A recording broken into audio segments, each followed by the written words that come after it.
Okay, I'm going to go for a few minutes here. I am in Richmond, Virginia, my first appearance here on local television. I would like to share with you some interesting things I've been doing, talking about culture, and I've had the opportunity today to go to the Virginia Holocaust Museum. If you ever have an opportunity to visit a Holocaust museum, the big ones in Washington, but the one here did a great job of actually putting you physically through. They had a place where it kind of mimics where people would hide under a little cabin from the Nazis, and you had to get down and crawl through it in total darkness. Lights would come on occasionally. I wouldn't recommend it for older people. I'm still spry, but it had mainly the faces. It had obviously some things like barbed wire, some mock-ups of a concentration camp, video of survivors who are now rapidly passing away, but who gave their testimony. So those are aspects of a very negative part of culture, and that was in Europe. But also we have hate in the United States, as evidenced by the shooting in South Carolina last night. Some people on radio or on television tried to argue that maybe it's just an anti-Christian move. Well, the gentleman that did the shooting allegedly yelled that he wanted to kill black people, and then he opened fire. He didn't yell that he wanted to kill Christians. So that certainly about qualifies as a hate crime any way you look at it. Anyhow, that's just an aspect of American culture there that's violent. You don't see that much in other countries. You can always find exceptions, but that's not the rule. Anyhow, my trip to the Holocaust Museum, the only thing I really came out with, I didn't buy something directly from the Holocaust because I've already collected many materials from there. I have this cool book called Brothers in Hope. It's about the lost boys, the story of the lost boys of Sudan. And this is a book you can buy, and it talks about, I have a video some of you may have seen. I'm going to make some of those more available to you about refugees. And this talks about how they had to feed themselves. You can see children trying to cook because that's all there were in the refugee camp were young boys, probably no older than 16 or 18 years old. At the oldest, a lot of them under 5. So this you can see in the text, some of the illustrations. This is in Africa. If you don't know about the Sudanese conflict, please know about it. A lot of Sudanese in Nebraska and other parts of the country, Virginia, Washington, New York, Minnesota, a lot of Somalis. Now, this little introduction, I gave you a PowerPoint on cultural awareness, and I'm going to talk more about I cut it down because it's a really long PowerPoint, about 38 frames. I'm going to feed it to you a little at a time in the name of sanity. It talks about what is culture. Now, I'm not going to do a video where I show it on the other side. It's what people believe, what they do, and what they make or use. Now, I asked you on your discussion to think about your own culture and what is something unique about it that you won't know this until you met other people and they remark about it. Could be the food you eat, could be the way people work, their type of jobs, little customs at holidays. I know a few years ago I had some people that they would actually have a game where you try to crack each other's egg at Easter, and whoever came out with an egg uncracked after banging, it's kind of like a demolishing event for eggs.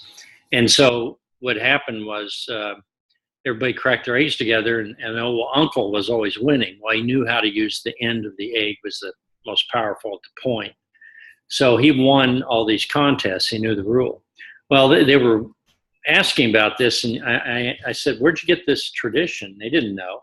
And I think it was Eastern European, particularly I think it was Polish. I may be wrong on the nation, but things like that survive. when you lose a tooth as a child, you put it under the bed, or I mean under the bed. You put it under the pillow, and in Mexican and Spanish countries, in Mexico, people say el raton, get your tooth. Well, that's rat. Okay, that would disturb me if I tried to tell a child, doesn't know that tradition, that a rat's or a mouse going to get in bed and get your tooth. It'd make them all creeped out. In English tradition, in Europe, we have the tradition of, in Western Europe and England, really, putting your tooth under your pillow and then you get change for it. But in Denmark and some of the other countries not far away from England, you put your tooth in a cup of water. Now, that's what I do with that's what a person would do if they had a false plate or something. They would put it in a cup of water. I've heard of that. I don't know. But those are little things. Those are also cultures. So when I asked you that question on discussion, I'm wondering if you've ever met people or had relatives come from other places and they remark on something and you say, well, I guess that is Nebraska culture or the Husker culture. Or if you're from California, that's something we do in California. Or that's something our church does, or that's something our group does if you're all Italian or Japanese or whatever. That is something that's distinct to them. So I would like you to think about, have you ever been aware of your own culture without just being, actually thinking about it in a pretty clear way? We know culture is not innate. You're not born with culture. You're brought into culture. You're enculturated in culture. It comes from the word culture. There's no such thing as neutral culture. Everything has got a taint or the stain or the flavor or the scent or it's influenced by wherever your circumstances are and language and traditions. Culture is not something that's for the upper class. People say, oh, that's high culture. What's that they say in Europe? Haute culture, high culture. Culture is culture. There's no, I don't care if you're wealthy. Most of us live lives of relative anonymity, and we just try to get through the day and learn as much as we can and survive and raise kids, et cetera, et cetera. And so whatever pleasures people take, whether they go out and play Keno or they gamble or they go to an opera or they watch comedy on Comedy Central, or they just watch TV all the time and think the old sitcoms were the cat's meow.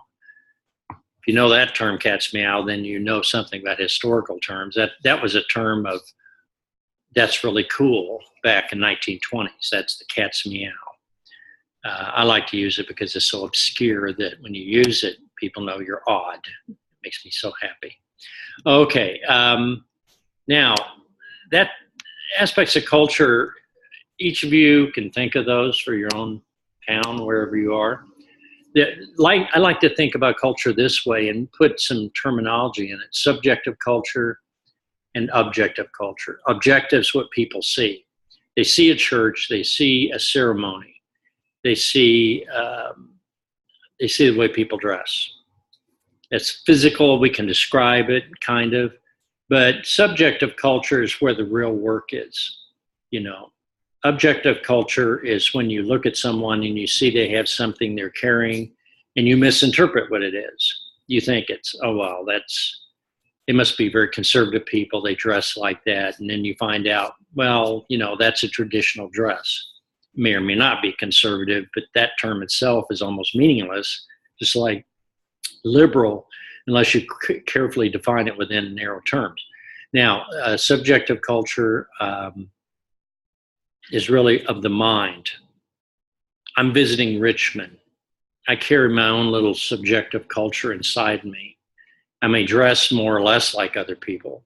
I might look like other people, most of them, but I'm very different from them. I have a different perception of, yesterday I went to the Edgar Allan Poe Museum and I got I didn't bring it down, but I got a little bobblehead of Edgar Allan Poe, and he has a little a little raven sitting on a pile of books, because I just love Edgar Allan Poe, you know. And people that love Poe actually work at the museum because they're addicted to Edgar Allan Poe.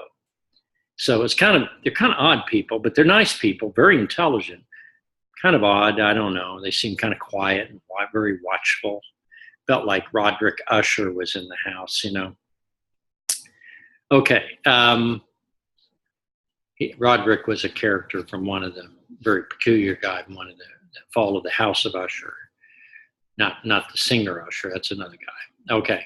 So subjective culture is how I perceive things. And so I'm over here visiting, and I'm seen as a tourist, basically. You know, my son and his wife are very nice. I'm staying at their house, and they have to go. She's in medical school, so she's a little busy. Not as busy as she has been, but she has a few days with a little less stress. And my son's doing experiments at the university, and I get to go up there, but I got to change my clothes because it's actually a laboratory, and I can't wear shorts, and I've got to, it's not because the rats want to see me in a more formal setting. It's because just for cleanliness, the less skin exposed is better. And anyhow, that's kind of getting off topic, which I do all the time, you know. Now, objective culture is the outward looks of things. I go around, I can look at churches here. There's a house, the Edgar Allan Poe house is actually in the oldest standing house in Richmond. It was built in 1737. It's a very solid, stout house. It's not a big house. I understand when I go tomorrow to the Confederate White House that it's just a little tiny thing. You know, you think of the White House, you think, oh my God, the White House. But in Washington, and the Confederate White House was dinky compared to it. In fact, he said, you won't even be able to spend that much time in there. You'll just get claustrophobic, and then you'll leave. So I guess that's why Jeb Davis kind of went nuts while I was there. Subjective culture is the internal objective, the external. When you try to understand the values of things and the real meaning of what's going on when there's confusion, you're dealing with subjective culture. Now, another term for that is objective is called surface culture, what's on the outside. And the term for subjective is deep culture. And deep culture is when you see people behaving a certain way, but you don't see outwardly why they would do that. And when you investigate it, you find it gets complicated. It's not just one reason.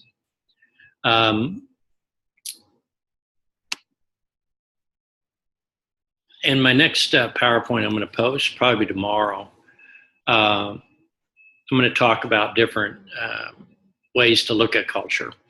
Now, and I share this with you because you need to have this stuff. These are the tools you need to have in order to be an advocate for a group, because you have to explain culture to others, especially when people think that when someone's speaking Spanish, that they're deliberately trying to upset other people, that they're deliberately trying to defy authority by speaking Spanish. You know, that's all they got to work with. They have to stick with it. I think I fade in and out on there. I'm going to try to scoot up. My makeup artist is gone today, so I apologize. And the lighting sucks, but, you know, it's afternoon. We always think we're normal, and that's what I really like about culture. I did pose some interesting questions for you on the PowerPoint. I'm going to look at those about, do you agree, and what do you think of these? For instance, are there logical explanations for everything we observe? There are no mysteries if we look hard enough. That could be called a scientific viewpoint, or it could just be, people say, well, that's very arrogant because you can't explain everything. And we know that we can at this time. Do you believe eventually we will? You know, we kind of get into religion with that. You know, you just accept something because you can't explain it.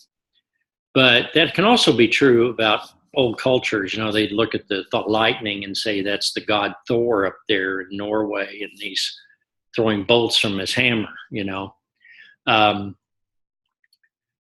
Lending money even to the best of friends is almost always a bad idea. There's some countries where it's incumbent on you. You must lend money if your friend asks for it. And, and what I grew up in my culture, I call white, middle, working class, Western, Midwestern, lending money to friends is generally, you should assume you'll never get it back, which has been true most of the time. And if you lend money to relatives, you should assume you'll probably never get it back, which is true most of the time. I knew a Korean guy once who, unfortunately, his Korean friend was a very dishonest fellow. And he actually gave him $2,000, his savings account. He dumped it out to him, and his friend took it and lost it and never paid him back. Then he discovered that he was a bad Korean guy. And that wasn't, usually in Korea, there's a lot of pressure on you if you violate these rules of friendship. And, but we were in America, and he didn't have to pay for it. There was no way to shame him for it. Working hard and starting at the bottom is the best way to build up your career and to make it successful. A lot of people say you better start in the middle if you want to make it the top. The stuff of starting at the bottom, you may live at the bottom if you say that. So, but that's a very old-fashioned Americanism. Work hard and you'll be successful. Here's another one. Often poverty is a result of being shiftless and lazy. Do you believe that? When you see poor people, do you see most of them as basically deserving to be poor? That's an interesting philosophical and even spiritual question. Only people who share American values should be permitted to become citizens. What are American values? Can you name a value? Now, there are parts of the country where people are very confident. They can name those. They can say hard work, honesty, et cetera, but we do see people in other parts of the United States and the world that aren't any of those things, and they're very successful. Okay? That's when you realize that, if you say, well, the rest of the world's just wrong, and we need to realize that we're the good part of the world and they're the bad part of the world. If you get into that kind of scenario, very simplistic, you better not travel very much. You better just stay where you are. Learning English is not difficult if you just pay attention. A lot of people say, well, I learned English. Well, you learned it as a baby. I'm going to have a PowerPoint on that when you've already shared it with you. You can learn anything. You can learn Persian, Chinese, even some of the most difficult Sanskrit languages if you're exposed to them as a child. And there are reasons for that, and you'll see that because you get 10,000 chances to make mistakes without being punished for it. And how many of you learned to be fluent in Spanish by sitting in Spanish class in high school and just spouting out perfect Spanish? You probably weren't even interested. That's what's sad. Okay, now I'm going to jump that last slide, and I'll just read it off to you. I put some things. Are these subjective or objective or both? In fact, all of these are both. When I say the word motherhood, that has all kinds of meanings to you personally, especially if you're a mother or you're close to your mother. Same with the word fatherhood. Now, if I say the word Arrowhead, some of you will think the stadium in Kansas City Chiefs, Arrowhead. That's what I thought of. But the word Arrowhead with a small a is just an artifact. That could be objective culture. But Arrowhead, the football stadium, that's subjective culture. Yes, it is an objective place, but if you're a Chiefs fan, it's a holy place, okay? Just like the Redskins have their place and other place. Maybe they'll change the name, from that word. There's a lot of pressure now. I put other terms on here, a baseball glove. If you have emotional feelings about playing softball or baseball or working with your kid or something, you're going to see a baseball glove in many different ways. Otherwise, it's just an object. A siesta. Some people think a siesta is just sleeping in the afternoon, not working. And they think, well, why do they do that? And I say, because it's so hot. They don't have air conditioning. So between 1 and 4, they try to avoid the heat of the day. Okay. In some countries in Europe, I think in Greece, people eat a very late meal. They'll eat supper at 9 o'clock at night. And people would say, well, that's when we get our ice cream. We go out for snow cones or something. The Tea Party, square dancing. Tea Party has several meanings: American history, modern history. It has a huge emotional things depending on your standing on it, if you know what I'm talking about. Abraham Lincoln. Ta-da! Lincoln is my homeboy. Okay? I had people in Richmond say, what a cool shirt. And I'd worn this shirt like 75 years ago. People have said, get the hell out of here, you Yankee. Okay? Van Gogh's Starry Night. If you remember the painting, if you see it, it's kind of fuzzy and the stars are rolling. We know Van Gogh had all kinds of both psychological and perception problems, which probably made him an even greater artist. But you can either say it's just a painting or it has meaning to you. Vietnam War. For older people, anybody over 45, they're going to know something about Vietnam War a little more personal. I remember people going to Vietnam not coming back. I remember I actually had a draft lottery number for the Vietnam War. Now, I didn't get drafted because they ended the war, but my number was 199. So I felt pretty confident. I had 198 people to go before me. Then the question is, why didn't you volunteer? My mother would kill me, but we'd already seen people die. So when you're the only child, you don't usually get volunteered, and people are very tenuous about that and they're upset. Semper Fi, I think I spelled that right. That's the Marine, I want to say slogan, but it's a rule of faith for Marines: always faithful, always loyal. And it means a lot more if you're a Marine or you have a Marine in your family, or you had a relative that was a Marine in World War II or Vietnam. B.B. King recently passed away. Who was he? Could just be a singer, but if you love music, he's much more. Theory of relativity. If you watch, I have a Bazinga shirt, but if you watch The Big Bang Theory, the theory of relativity is kind of comical in that. You know, I mean, people that talk about it are funny. Theory of relativity, the cloud, friendship. These are all terms that have different meanings. Now, I'm going to cut this off right now. I just wanted to go through the subjective objective, and I will hopefully stop this if I can post on YouTube.